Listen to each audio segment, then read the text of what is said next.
안녕하세요. 책 읽어주는 편안한 엄마입니다. 올겨울은 동장군이 일찍 찾아와서 예년보다 조금은 더 추운 12월인 것 같습니다. 한방눈도 제법 내렸고요. 화이트 크리스마스를 기대할 만큼 말이죠. 어제는 여러분 모두에게 메리메리 크리스마스가 되셨었기를 바랍니다. 그리고 새로운 소식이 있어서 먼저 알려드리려고요. 2023년 새해부터 제 채널에 일요일 저녁 한 타임을 더 추가하게 되었습니다. 일요일 코너에는 좋은 책을 선정하여 책 리뷰 위주로 진행될 예정이라서 여러분과 함께 소중한 시간을 나눌 수 있으리라 생각합니다. 자세한 사항은 30일 커뮤니티에 올려놓겠습니다. 모쪼록 더욱더 좋은 시간 되시기를 바라며 변함없이 같이 해주시는 모든 분들께 늘 감사하다는 말씀 드립니다. 벌써 이번 주가 2022년의 마지막 남은 한 주이네요. 참 빠르죠? 그래서 오늘은 따뜻하고 아름다운 얘기를 골라봤습니다. 오 헨리의 단편소설 중에서 사랑의 희생을 읽어드리겠습니다. 오 헨리 지음. 사랑의 희생. 누구나 자기의 예수를 사랑하게 되면 어떤 희생도 아끼지 않는 법이다. 이것이 우리의 전제이다. 그리고 이 이야기는 이 전제로부터 한 결론을 이끌어내는 동시에 이 전제가 그릇되었다는 점을 보여주려고 한다. 이것은 논리학에서 하나의 새로운 시도일 것이며 중국의 만리장성보다도 오래된 이야기 기법에서는 하나의 놀라운 묘기가 될 것이다. 회화예술에 대한 천재적인 재능을 타고난 조 레러비는 일찍이 미국 중서부의 떡갈나무가 많이 자라는 습지 출신이었다. 그는 이미 6살 때 어느 저명인사가 읍내 우물 펌프가를 바삐 지나가는 모습을 그린 적이 있었다. 이 작품은 액자에 끼워져 고르지 않게 알이 박힌 옥수수 이삭과 함께 약국 진열장에 걸려있다. 20살 때 그는 돈을 마련하여 넥타이를 나부끼며 뉴욕으로 떠나갔던 것이다. 한편 소나무 우거진 어느 남부 마을에 살고 있던 델리어 커라서스는 피아노를 6옥타브씩이나 칠 만큼 촉망받는 피아니스트로의 재능을 보여주었기 때문에 일가 친척들이 돈을 모아 그녀의 대패밤 모자 속에 넣어주며 북부에 가서 피아니스트로 성공하기를 빌어주었다. 친척들은 그 뒤 그녀가 어떻게 되었는지 알 길이 없었지만 이 이야기는 바로 그녀의 삶에 관한 것이다. 조우와 델리어는 미술이나 음악을 공부하는 학생들이 모여 앉아 명암법, 바그너, 음악, 렘브란트의 작품, 그림, 프랑스의 작곡가인 발테펠, 벽지, 쇼팽, 중국의 우롱차 등등에 대해 이야기를 나누곤 하는 어느 아틀리에서 만났다. 조우와 델리어는 서로 사랑하는 사이가 되었으며 그들은 얼마 안 가서 결혼하기에 이르렀다. 앞에서 밝혔듯이 누구든지 자기의 예수를 사랑하게 되면 어떠한 희생도 아끼지 않는 법이니 말이다. 레러비 부부가 된 이들은 조그마한 아파트를 하나 얻어 살림을 차렸다. 이 아파트는 쓸쓸했다. 마치 피아노 건반 왼쪽 끝에 외롭게 놓여있는 A샵 건반만큼이나 말이다. 그러나 이 두 사람은 행복하기 그지없었다. 자신의 예술뿐만 아니라 사랑하는 대상을 갖고 있기 때문이었다. 돈푼이나 있는 젊은이에게 충고 한마디를 한다면 가지고 있는 전 재산을 팔아 그 가난한 사람들에게 주어라. 그리고 아파트 경비에게 주어라. 그대는 예술과 그대의 델리어와 함께 아파트에서 살고 있는 특권을 누리고 있지 않은가? 이들 두 사람이 느끼는 행복이야말로 참다운 행복이라고 믿는 내 주장을 아파트에 사는 다른 사람들도 모두 인정하리라. 행복한 가정이라면 아무리 방이 옹색해도 상관없을 것이다. 화장대가 당구대가 될 것이고 벽난로는 노젓는 보트가 될 것이며 책상은 또 다른 침대가 되고 세면대는 직립형 피아노가 된다. 그리고 내벽이 무너지면 그대와 그대의 델리어만이 그 사이에 있게 될 것이 아닌가. 그러나 불행한 가정이라면 방이 크고 넓지 않으면 안 될 것이다. 샌프란시스코의 금문교로 들어와서는 해터러스 곳에 모자를 걸고 케이프 혼에 외투를 건 뒤 캐나다 동부에 있는 레브라도로 빠져나갈 만큼 말이다. 조우는 그 유명한 매지스터 선생 밑에서 그림 공부를 하고 있었다. 그 명성은 여러분도 잘 알고 있을 것이다. 수업료는 무척 비싼 반면 실제로 가르쳐주는 것은 별로 없는, 말하자면 바로 이런 점 때문에 유명해진 인물 말이다. 델리어는 로젠스톡 선생 밑에서 음악 공부를 하고 있었는데 로젠스톡으로 말하자면 바로 피아노 건반을 엉망으로 만들어 놓고 이름이 난 사람이었다. 이 두 젊은이는 돈이 남아있는 동안에는 무척이나 행복했다. 내 말을 냉소적으로 받아들이지 말기 바란다. 그들의 목적은 아주 분명했다. 조우로 말하면 구레나루 숯은 많지 않아도 지갑은 두둑한 늙은 신사들이 그의 화실로 몰려와 서로 옥신각신하며 사고 싶어하는 그런 그림을 어서 빨리 그려낼 수 있는 화가가 되는 것이었다. 그의 아내 델리어로 말하자면 이름이 날리는 음악의 대가가 되는 동시에 거만해져서 만일 관람석이 조금이라도 비어있게 되면 목이 아프다는 핑계를 대고 무대에 나서기를 거부하며 개인 식당에서 새우요리나 먹는 것이었다. 그러나 내가 보기에 이 두 사람의 삶에서 가장 행복한 것은 이 비좁은 아파트의 가정생활, 이를테면 하루의 공부가 끝나고 열심히 떠들어대는 잡담과 상쾌하고 가벼운 아침 식사와 즐거운 저녁 식사, 한데 뒤얽힌 서로의 야망, 상대방에게 주는 도움과 격려, 내 저속함을 눈감아 주시라. 그리고 밤 11시에 밤참으로 먹는 올리브와 치즈를 넣어 만든 샌드위치였다. 그러나 얼마 안 가서 예술은 시들어갔다. 누가 억지로 시켜서가 아니라 이런 일은 종종 있는 일이다. 속된 표현이지만 이들에게는 나가는 것만 있고 들어오는 것이 도무지 없었다. 그래서 매지스터 선생과 로젠스톡 선생에게 낼 수업료도 모자랄 정도였다. 누구나 자기 예술을 사랑하게 되면 어떤 희생도 아끼지 않는 법이다. 결국 델리어는 생계를 위해 음악 개인 지도를 포기할 수밖에 없었다. 그래서 2, 3일 동안 그녀는 음악을 지도할 학생들을 찾아 돌아다녔다. 그러다가 어느 날 저녁 그녀는 의기양양해져서 집으로 돌아왔다. 여보, 그녀는 쾌활하게 말했다. 학생을 하나 구했어요.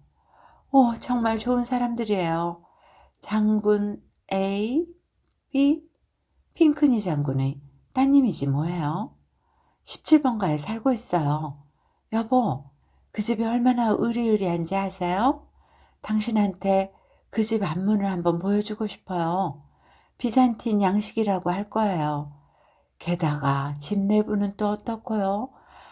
여보, 전 이제껏 그렇게 멋진 실내를 본 적이 없어요. 제가 가르칠 학생은 장군님의 딸 클리멘티나예요. 전 벌써 그 애가 예뻐 죽겠어요. 몸이 퍽 가냘픈 애예요. 언제나 흰 드레스를 차려입고 게다가 예의범절도 깍듯하고요. 18살밖에 안 됐대요. 일주일에 사흘 가르치기로 했어요.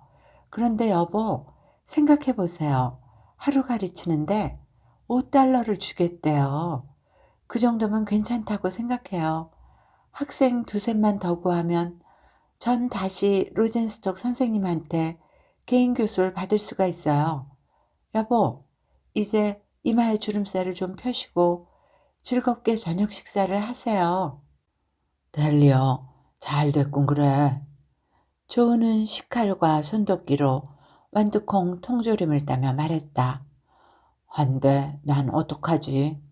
그래, 난 고상한 예술 세계에서 방황하면서 당신을 돈벌이나 하러 쏘다니게 할 순 없잖아. 그건 절대 말도 안 돼.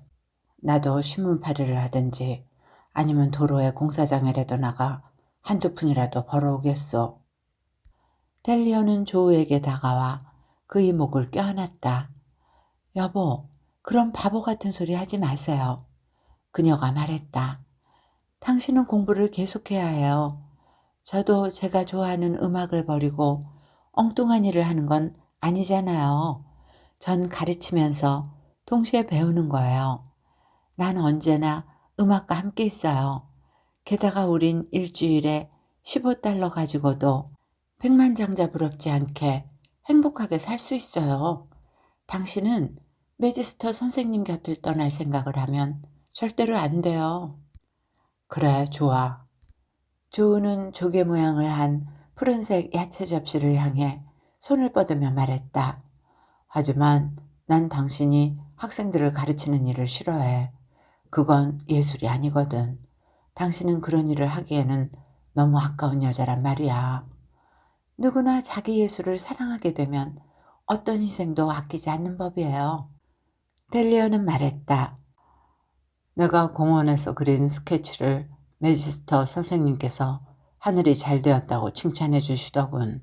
그리고 팅클은 내 스케치 2장을 자기 진열장에 걸어놓겠다는 거야. 돈푼이나 있는 바보 같은 사람의 눈에 띈다면 한 장은 팔릴는지도 몰라. 당신의 그림은 틀림없이 팔릴 거예요. 델리어가 상냥하게 말했다. 그러니 자 여보, 핑크니 장군님과 이 구운 송아지 고기에 감사를 드리기로 해요. 그 다음 한 주일 동안 내내 레러비 부부는 아침을 일찍 먹었다. 조우는 센트럴파크에서 그리고 있는 아침 분위기를 자아내는 스케치에 열중했고 델리어는 그에게 아침 식사를 차려준 뒤 칭찬을 해주면서 응서까지 받아주고 아침 7시면 키스와 함께 화구를 들려 그를 밖으로 내보냈다. 예술이란 남자의 마음을 끄는 애인이나 마찬가지인 모양이다. 조우는 대개 저녁 7시가 되어서야 집으로 돌아왔다. 주말이 되자 델리어는 약간 피곤해 보이지만 자랑스러운 듯한 얼굴로 가로 8피트, 세로 10피트 크기의 작은 아파트 거실에 놓인 가로 8인치, 세로 10인치 크기의 작은 식탁 위에 5달러짜리 지폐 3장을 의기양양한 듯이 내놓았다. 클레멘티나가 가끔 저를 괴롭혀요. 그녀는 약간 피곤한 듯이 말했다. 아무래도 그 애는 연습을 충분히 하지 않는 것 같아요. 그래서 똑같은 말을 몇 번이나 반복해야 해요. 게다가 그 앤 언제나 흰 드레스만 입고 있으니까 단조롭기 짝이 없어요. 하지만 핑크니 장군님은 참으로 자상하신 분이지 뭐예요. 여보, 당신도 그분을 만나보았으면 얼마나 좋았을까요? 제가 클리멘티나와 함께 피아노를 치고 있노라면 이따금씩 그분이 들어오셔요. 참, 그분은 부인이 세상을 떠나고 혼자 살고 있어요. 그리고 그분은 하얀 염소 수염을 쓰다듬으며 어디 이제 16분음표와 32분음표를 칠 수 있게 됐나? 하고 늘 물으시곤 해요. 여보, 당신도 그 집 응접실 벽판을 한번 보았다면 얼마나 좋을까요? 그리고 유명한 러시아산 아스트라한 모피 칸막이 휘장도요. 그런데 클리멘티나는 참 이상한 기침을 해요. 그 애가 좀 더 건강해졌으면 좋겠어요. 아, 정말 전 그 애가 점점 마음에 들어요. 성격이 온순한 데다가 가정교육을 잘 받았어요. 핑크니 장군님의 형은 볼리비아 공사를 지냈대요. 조우는 마치 웅테크리스도 백작 같은 모습으로 10달러, 5달러, 2달러, 1달러 지폐를 한 장씩 모두 틀림없는 돈, 그것도 지폐로 꺼내 델리어의 돈 옆에 올려놓았다. 일리노이주 북부에 있는 피오리아에서 온 사람에게 오벨리스크 수채화를 팔았지 뭐야. 그는 의기양양하여 말했다. 농담 마세요. 델리어는 말했다. 피오리아에서 온 사람은 아니겠죠? 정말이라니까. 델리어도 그 사람을 한번 만나보았으면 좋았을걸. 털목도리에 기초 이쑤시개를 갖고 다니는 뚱보 양반 말이야. 팅크의 진열장에서 그 스케치를 보고 처음에는 풍차인 줄 생각했다나 봐. 그 사람 절름발이더군. 어쨌든 그 그림을 산 뒤 또 한 장을 그려달라고 주문했어. 레커와너의 화물차 정거장을 유화로 스케치해달라는 거야. 고향에 갖고 가게 말이야. 당신의 그 음악 레슨 있잖아. 생각해보니 그 속에도 여전히 예술이 있는 것 같아. 전 당신이 예술을 꾸준히 계속하고 있는 게 참 기뻐요. 델리어는 진심으로 말했다. 당신은 꼭 성공할 거예요. 35달러나 되는군요. 우린 아직껏 이렇게 많은 돈을 가져본 적이 없었어요. 오늘 저녁은 굴요리를 먹기로 해요. 그리고 상피뇽 버섯으로 양념한 필레미뇽 고기하고 그런데 올리브용 포크는 어디 있지? 그 다음 토요일 저녁 조우는 델리어보다 먼저 집에 도착했다. 그는 거실 식탁 위에 18달러를 올려놓고는 손에 덕지덕지 묻어있는 검은 페인트처럼 보이는 때를 닦아냈다. 1시간쯤 지나자 델리어가 오른쪽 손을 볼품없이 붕대로 감은 채 돌아왔다. 이게 어떻게 된 일이야? 조우는 여느 때처럼 인사를 한 뒤 물었다. 델리어는 웃어 보였지만 별로 기분이 좋은 것 같지는 않았다. 레슨이 끝난 뒤 클리멘티나가 치즈를 녹여 바른 토스트를 해달라고 졸라대지 않겠어요? 그녀는 설명했다. 그 앤 참 희한한 애예요. 오후 5시에 치즈 토스트라니. 마침 장군님도 집에 계셨어요. 여보, 글쎄 그 양반이 식탁용 냄비를 가지러 가는 거예요. 마치 집안에 가정부가 없는 것처럼 말해요. 하기야 클레멘티나는 건강이 좋지 않고 또 꽤나 신경이 예민한 아이니까요. 그 애는 그 토스트를 접시에 담다가 그만 그 지글지글 끓는 것을 내 손과 손목에 흘렸지 뭐예요. 그것도 꽤나 많이요. 여보, 정말 뜨거워 혼났어요. 그래 그 애가 그렇게 미안해하는 거예요. 핑크니 장군님은 말이에요. 여보, 그분은 거의 정신이 나간 사람처럼 어쩔 줄 몰라 하시는 거예요. 그분은 아래층으로 뛰어내려가더니 누군가를 지하철에서 일하는 화보인가? 누군가라나 봐요. 누군가를 시켜서 약국에 달려가 연고와 붕대를 사오도록 했어요. 지금은 그렇게 아프지 않아요. 이게 뭐지? 조우는 델리어의 손을 부드럽게 잡고는 붕대 밑 하얀 실오라기를 잡아당기며 말했다. 고약이 발라져 있는 부드러운 천이에요. 델리어가 대답했다. 그런데 여보, 당신 그림 또 팔았어요? 그녀는 식탁 위에 놓여있는 돈을 발견했던 것이다. 물론이지. 조우가 대답했다. 비오리아에서 온 사람한테 물어봐. 오늘 그 정거장 그림을 가져갔지 뭐야. 어쩌면 공원과 허드슨강 풍경을 그린 그림을 한 장씩 더 사고 싶다나 봐. 그런데 델리어, 당신 손을 댄 것이 오후 몇 시쯤이야? 델리어? 5시쯤일 거예요. 델리어는 애처로운 목소리로 말했다. 다림이 참, 토스트가 불에서 다 익었을 때였어요. 당신은 핑크니 장군님의 모습을 꼭 한번 보셔야 해요. 제 손이 델리어, 잠깐만 이리 좀 앉아봐. 조우가 말했다. 그러고 나서 그녀를 소파로 끌고 가 그녀의 옆에 앉아서는 한 팔을 그녀의 어깨에 얹었다. 델리어, 지난 2주일 동안 도대체 무슨 일을 하고 있었던 거지? 그가 물었다. 그녀는 사랑스럽고 고집스러운 눈빛으로 계속해서 핑크니 장군에 대해 무엇라고 한두 마디 말을 중얼거렸다. 그러나 마침내 머리를 떨구고 눈물을 흘리면서 진실을 털어놓았다. 전 학생들을 구할 수가 없었어요. 하지만 당신이 그림 공부를 중단하는 건 도저히 견딜 수 없었어요.